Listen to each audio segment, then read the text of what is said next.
हे friends, कैसे हैं आप सभी। आशा करता हूं आप लोग बहुत अच्छे से होंगे। तो आज हम डिस्कशन करने जा रहे हैं एक बहुत ही controversial but very serious in nature topic पे। जी हां, तो हम डिस्कशन करने जा रहे हैं IC 814 द कांधार हाईजैक। ये वेब सीरीज आई है नेटफ्लिक्स पे और आते ही साथ ही ये पड़ गई है मुसीबतों में। तो चलिए हम जानते हैं कि क्या ऐसी प्रॉब्लम है इस वेब सीरीज को लेके और क्यों भारतीय जनता से लेके भारत सरकार तक अनुभव सिन्हा द्वारा बनाई गई इस वेब सीरीज पे उठा रहे हैं प्रश्न।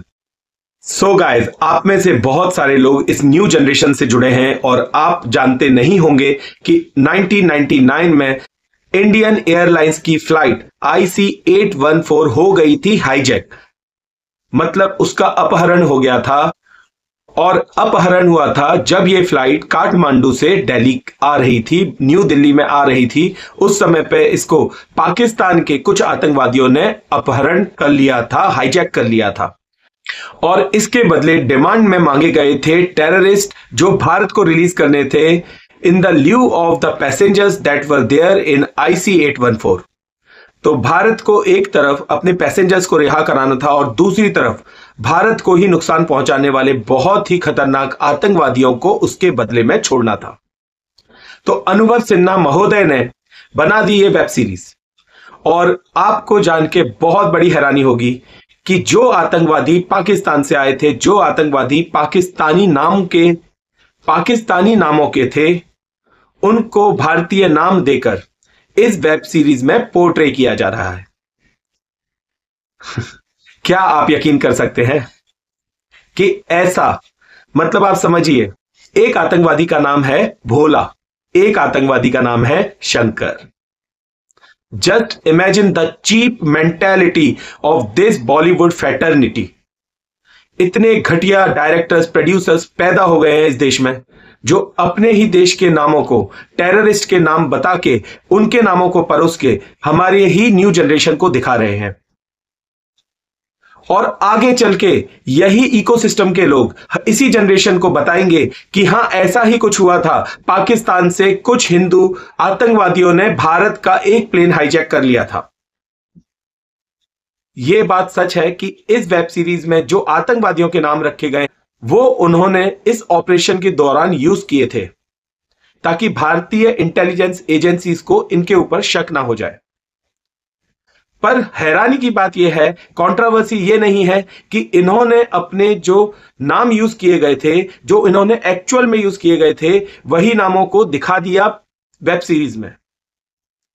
कंट्रोवर्सी यह है कि इनके ओरिजिनल नाम जो थे उनको बताया ही नहीं गया और भोला और शंकर दो जो नाम थे वो थे ही नहीं। ये हमारे पवित्र देवी देवताओं के नाम हैं जो अनुभव सिन्हा महोदय ने अपनी मर्जी से उसमें डाल दिए। तो चलिए पहले इस वेब सीरीज के इसके बारे में बात करें, उससे पहले हम इस हाईजैक के बारे में जान लेते हैं। हम जान लेते हैं कि किस तरह से भारतीय विमान इंडियन एयरलाइंस का प्लेन IC 814 हाईजैक हो गया था जब वो काठमांडू से दिल्ली के लिए फ्लाइट भर रहा था और कंधार में जाके, जो कि अफगानिस्तान में है, वहां जाके इसको रोक दिया गया था।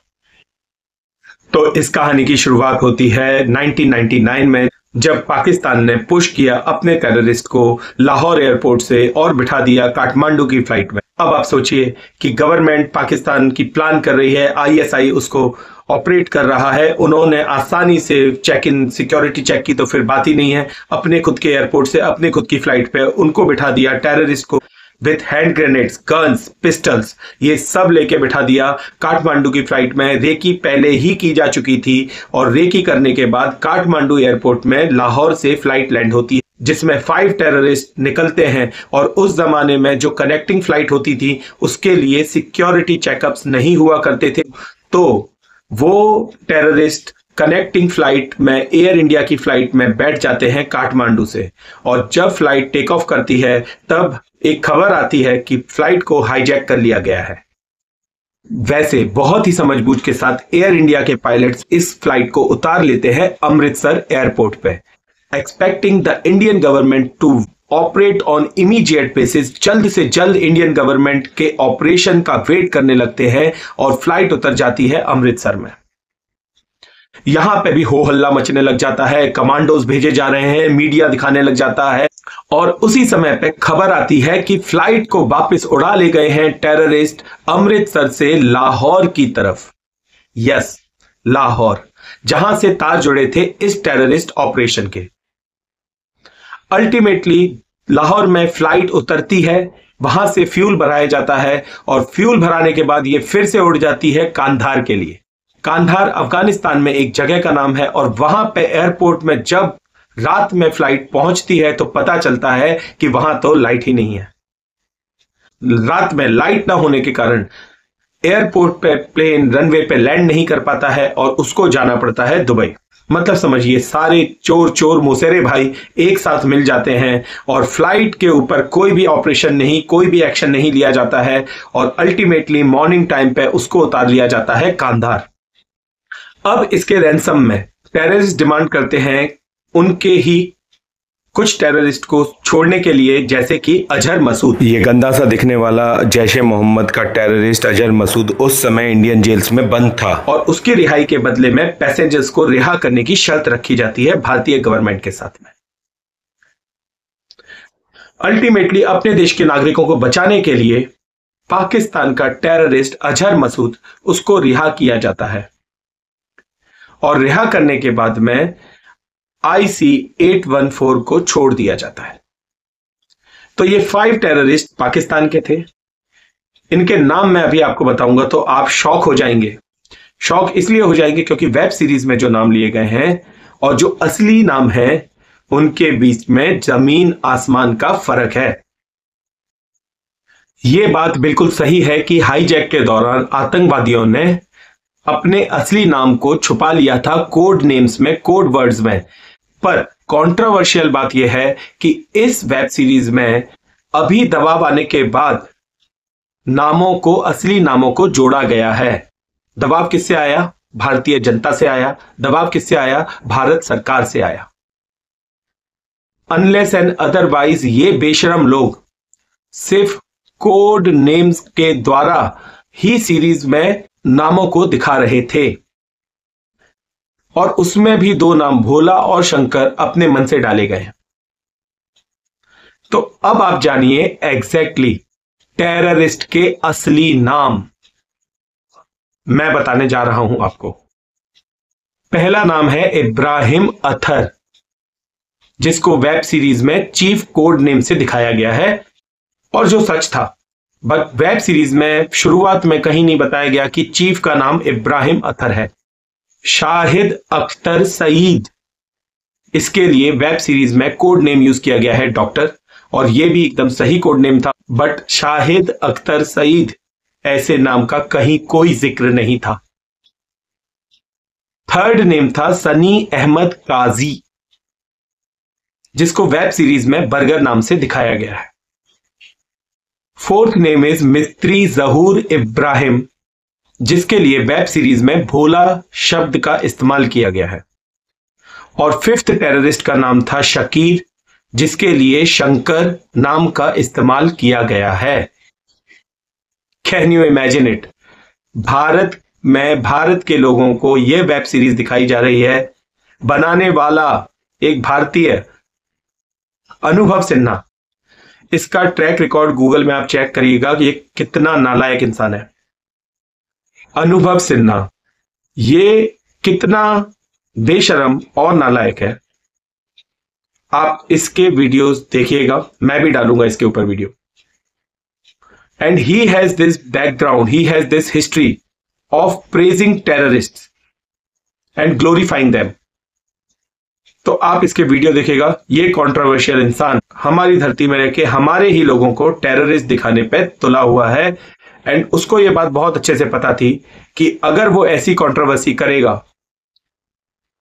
तो बिन मांगे, बिना कुछ किए पब्लिसिटी ऑटोमेटिक हो ही जाएगी, जैसे आज अभी हो रही है। मैं भी वीडियो बना रहा हूं, पर इसके साथ मैं एक डिस्क्लेमर भी डालना चाहता हूं। ऐसे गद्दारों की मूवीज, ऐसे गद्दारों की वेब सीरीज हमें कतई नहीं देखना चाहिए, बिल्कुल भी नहीं देखना चाहिए। I personally call out to ban this web series in India. हाँ, डिस्क्लेमर में नाम चेंज कर दिया, सब कुछ आपने कर दिया, but just look out at their intentions, they are not right. Intention जो है इसके पीछे का वो बहुत ही बड़ा है, और वो है to brain wash the youth of India. Social media पे बहुत सारे लोगों का ये मानना है और ये कहना है कि आज की पीढ़ी जिसको इस घटना के बारे में कुछ भी नहीं पता, उनके दिमाग में ये विष घोलने की कोशिश की जा रही है कि टेररिस्ट के नाम जो थे वो हिंदू थे।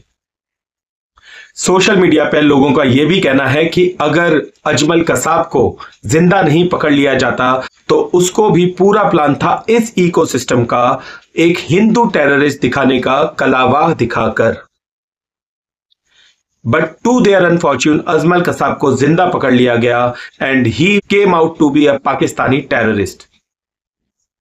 लोगों का यह भी कहना है कि तथाकथित हिंदू ही ऐसी मूवीज बनाते हैं और तथाकथित लिबरल हिंदूज ही इन मूवीज को प्रमोट करते हैं, इनकी वाहवाही करते हैं, ऐसी घटिया वेब सीरीज की तारीफ करते हैं और इसको लाइमलाइट में लेके आ जाते हैं। और उसके बाद ये इकोसिस्टम जिसकी मैं बार बार बात कर रहा हूं, जिसकी बात प्रधानमंत्री नरेंद्र मोदी जी ने भी की है, ये इकोसिस्टम प्रोपोगेंडा के चलते एक इमेज बनाने लग जाता है एक समाज की और एक दूसरी इमेज बनाने लग जाता है एक दूसरे समाज की, और असलियत कुछ और ही होती है। और दबाव के चलते अब हालांकि इस वेब सीरीज में शुरुआत में ही असली नाम टेररिस्ट के दिखाए जा रहे हैं, बट इससे इकोसिस्टम और भी जागरूक हो चुका है and they will become more aggressive now to limelight this web series. और इस इकोसिस्टम को खुद चुनौती दी थी प्रधानमंत्री नरेंद्र मोदी ने संसद में। पीएम मोदी ने कहा था कि इस इकोसिस्टम को मैं चेताना चाहता हूं, जैसी इस इकोसिस्टम की हरकतें हैं, इन्होंने ठान लिया है कि देश की विकास यात्रा को डीरेल करके रहेंगे, रोक के रहेंगे। और फिर मोदी जी ने कहा कि मैं इस इकोसिस्टम को यह बताना चाहता हूं कि उसकी हर साजिश का जवाब अब उसको उसी की भाषा में वापस मिलेगा। और इसी इकोसिस्टम का जिक्र कश्मीर फाइल्स मूवी में भी हुआ था, जिसमें एक डायलॉग में यह कहा जाता है कि सरकार तो हमारी है बट सिस्टम इनका है। तो हमारे यूथ को, हमारे स्टूडेंट्स को, हमारे लोगों को यह जानना बहुत जरूरी हो जाता है कि बार बार किस इकोसिस्टम की बात चल रही है। और अगर आप एक पेरेंट हैं तो बताइए अपने बच्चों को कि क्या इकोसिस्टम हमारे देश में काम कर रहा है और कैसे एक फॉल्स चीज को फॉल्स प्रोपेगेंडा बनाकर एक रियलिटी में उसको कन्वर्ट कर दिया जाता है। और क्योंकि हमारा यूथ इजीली बॉलीवुड की इकोसिस्टम की बातों में आ जाता है, इसलिए यह हमारा कर्तव्य बनता है कि हम अपने बच्चों को जागरूक करें और बताएं कि हमारे देश में क्या क्या समस्याएं हैं और कैसे एक इकोसिस्टम इस तरीके की इमेज बनाने में लगा हुआ है। तो प्रेरित करिए अपने बच्चों को केरला स्टोरी, कश्मीर फाइल्स जैसी मूवी देखने के लिए, क्योंकि इसी से इनको असलियत का, सच का सामना हो पाएगा। और जिस अंधकार में, जिस सेक्युलरिज्म के अंधकार में ये लोग जी रहे हैं, उन्हें ये बात अच्छे से पता चलेगी कि वो सेक्युलरिज्म एक्चुअल में कितना एग्जिस्ट करता है। और इकोसिस्टम के तो क्या कहने, देश के प्रधानमंत्री इसकी बात कर रहे हैं। इकोसिस्टम इतना पावरफुल है कि मीडिया में बहुत सारे लोग इस इकोसिस्टम को सपोर्ट करते हैं और एक प्रोपोगेंडा को रन करते हैं। तो लेटेस्ट न्यूज ये है कि IB ministry, the government of India IB ministry has summoned the head of Netflix India Monika Shergill to confront about the controversy that is going on with IC 814। और गवर्नमेंट ने इन महोदया को यह बात साफ बता दी है that no one has the right to play with the sentiments of the people of India and the government is taking this matter very very seriously. और इस प्रेशर के बाद ही नेटफ्लिक्स ने डिस्क्लेमर में टेररिस्ट के असली नाम बताने चालू कर दिए हैं। In fact Anil Sharma, who was a flying steward at the time of hijack in Indian Airlines IC 814, has said that the intentions of the makers are controversial. They are hiding the actual names of the terrorists and many of the scenes are totally fictional. However, trailer में दिखाया जा रहा है कि ये series real घटनाओं पर आधारित है। मतलब ऑपरेटर भी हिंदू है और टारगेट भी हिंदू है और विक्टिम भी हिंदू है। चित भी मेरी पट भी मेरी। The intent of the film makers did not seem good to me, ये कहना है अनिल शर्मा जी का, जो इस फ्लाइट में फ्लाइंग स्टीवर्ड थे। आप सोचिए किस तरीके से इसको प्रोजेक्ट किया जा रहा है और कैसे इसको दिखाया जा रहा है और कैसे हमें इस तरीके से बार बार मूर्ख बनाया जाता है। तो हमें क्या करना चाहिए? ऐसी वेब सीरीज तो आती रहेंगी, सरकार भी रोकने की कोशिश ही कर सकती है, बट हमारे लोगों को जागरूक होने की जरूरत है।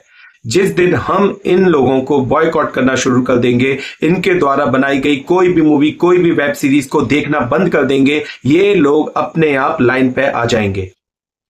बट मैंने देखा है that consistency is not with us.